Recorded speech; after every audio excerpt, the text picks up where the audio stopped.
Hoje é sexta-feira, dia 13, passando aqui rapidinho só para dar um recadinho para as viúvas do Twitter. Elon Musk teve que pagar as multas. Vejam só, ele que dizia que o Xandão isso, o Xandão aquilo, que aqui a gente tem uma ditadura da toga. As empresas dele, o X e a Starlink, pagaram 18 milhões de reais para os cofres da União nas multas do Twitter. Então, a conta bancária da Starlink e a conta bancária do X já não estão mais bloqueadas. Porém, o X continua bloqueado. Por quê? Porque o senhor Elon Musk precisa definir um representante do X no Brasil. Enquanto ele não fizer isso, o Twitter vai continuar bloqueado. Esta é a notícia de sexta-feira 13.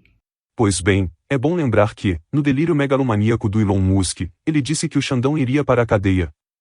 Porém, a realidade é que o Xandão humilhou o homem mais rico do mundo, e ele não fará absolutamente nada, a não ser chorar nas redes sociais. Enquanto isso, outro que está sendo humilhado pela realidade é o Bolsonaro, que resolveu aparecer de surpresa, declarando apoio ao Ricardo Nunes, só porque o candidato cresceu nas duas últimas pesquisas, enquanto Marçal caiu. Porém, o próprio Ricardo Nunes não quer aparecer com o Bolsonaro, porque acha que ele tira votos. Prefere fazer campanha com o Tarcísio apenas. Isso mostra o quanto o Bolsonaro virou um nada na própria direita. O Bolsonaro é um oportunista, a história dele é a história de um oportunista. Não é solidário com ninguém. O mais fiel do assessor, quando está em apuros, ele larga a mão, chuta traseiro, não tem nada a ver, não sei quem é. Então, é uma história de oportunista. O que está acontecendo nessa eleição, no meu entender? São Paulo está mostrando, ele se achava o dono da direita. Eu sou o dono da direita. Se eu não botar a mão, ninguém vai tomar conta da direita. O Tarcísio é meu poste. Sempre achou que o Tarcísio era um poste dele. Então, o que está acontecendo nessa eleição de São Paulo? O Marçal mostrou que há vida fora do Bolsonaro. Mesmo quem não for ungido por Bolsonaro, pode ter chances eleitorais. O Tarcísio, como a Mônica lembrou, contrariou o Bolsonaro. Então também tem vida ali fora do bolsonarismo. É isso que incomoda ele. Falando em família Bolsonaro, ontem, eu fiz um vídeo mostrando que não tinha nenhum sentido Carlos Bolsonaro ser declarado inocente pelo Ministério Público do Rio. Pois bem, ontem mesmo, um juiz devolveu os atos do MP e mandou eles refazerem. Ou seja, o MP tentou livrar o Carlos Bolsonaro e falhou. Jota manda devolver os autos do caso de Carlos Bolsonaro por irregularidades. Juiz cobra do MP a íntegra dos dados conseguidos com a quebra de sigilo bancário na investigação. E aqui, uma reportagem do ICL Notícias da Juliana Dalpiva, conheça as provas que o MP ignorou ao livrar Carlos Bolsonaro da denúncia de rachadinha. Desde julho, a coluna mostra uma série de revelações que demonstram provas do envolvimento de Carlos. Eu vou transcorrer rapidinho, tá? Não vou falar muito sobre, não. Ó. Idas ao cofre do Banco do Brasil. Ele tem um cofre, né? Na qual ele e o irmão dele iam lá. E até aqui, ó. Nesse caso, Eduardo declarou no cartório ter pago 160 mil no imóvel, um imóvel que eles compraram, dos quais 50 mil foram em dinheiro vivo. O chefe do gabinete do Carlos pagava as contas pessoais dele. O Carlos Bolsonaro não pagou o seu plano de saúde com a conta própria por 9 anos. O chefe do gabinete do Carlos também pagou contas da Michele e do Bolsonaro. Carluxo, em 2012, comprou um carro com 52 mil reais em dinheiro e rolou também uma doação de 130 mil ao Flávio. E aqui, conta que 70 mil reais não passaram pelas contas do Flávio, nem foi declarado no imposto de renda, ou seja, em dinheiro vivo. Estranhamente, o Carlos sacava o salário inteiro. Pois bem, nesse caso, a justiça foi certeira ao mandar o MP refazer os atos. Porém, nem sempre a justiça faz a coisa certa. Basta ver o que acabou de acontecer com um bolsonarista que ceifou a vida de um petista. Que justiça é essa? Lembra desse cidadão? Se não se lembra, fica nesse vídeo que eu refresco a sua memória. Esse é o bolsonarista Jorge Guaranho, ex-policial penal, que invadiu a festa de aniversário e ceifou a vida do guarda municipal e tesoureiro do PT, Marcelo Arruda, que era casado e pai de 4 filhos. Esse crime aconteceu no dia 9 de julho de 2022 em Foz do Iguaçu. na frente da família e dos amigos de Marcelo Arroio, dia em que Marcelo completava 50 anos de idade. Segundo testemunhas, Jorge invadiu a festa aos gritos de Bolsonaro mito. O crime foi registrado por câmeras de segurança do local. Agora senta.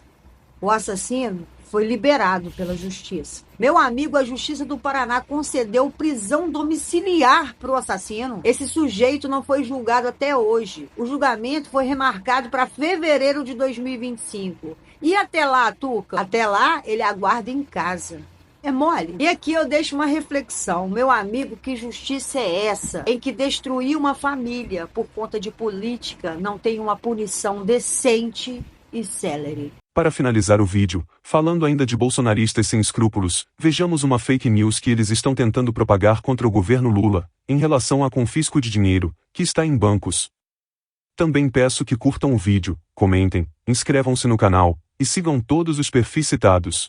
Presta muita atenção que esta notícia te interessa. O Congresso Nacional autorizou o governo a confiscar o teu dinheiro. Não é nada disso, pessoal. O que o Congresso Nacional fez foi aprovar uma lei que vai possibilitar o governo a usar dinheiro esquecido nos bancos. Não tem nada a ver com o confisco. Vale lembrar que lá quando aconteceu o confisco no governo Collor foi assim. Num dia de tarde, o governo Collor falou que no outro dia as pessoas não poderiam mais movimentar conta corrente e poupança e assim por diante. E é por isso que a Constituição Federal passou a vetar, a não permitir medida provisória para bloquear, confiscar valores em contas. Mas se o Congresso Nacional autorizar, sim, uma lei, aí pode acontecer isso. Mas enfim, não é isso que vai acontecer agora. O que vai acontecer agora, se o Lula sancionar essa lei, porque essa lei não foi sancionada, afinal de contas, o projeto não é do governo Lula, é um projeto do Congresso Nacional. Se o Lula sancionar essa lei, vai funcionar assim. O Banco Central ele vai mandar para o governo a relação de contas com valores que estão há anos esquecidos. As pessoas esqueceram esses valores. R$1, R$2, R$3, R$50, assim por diante.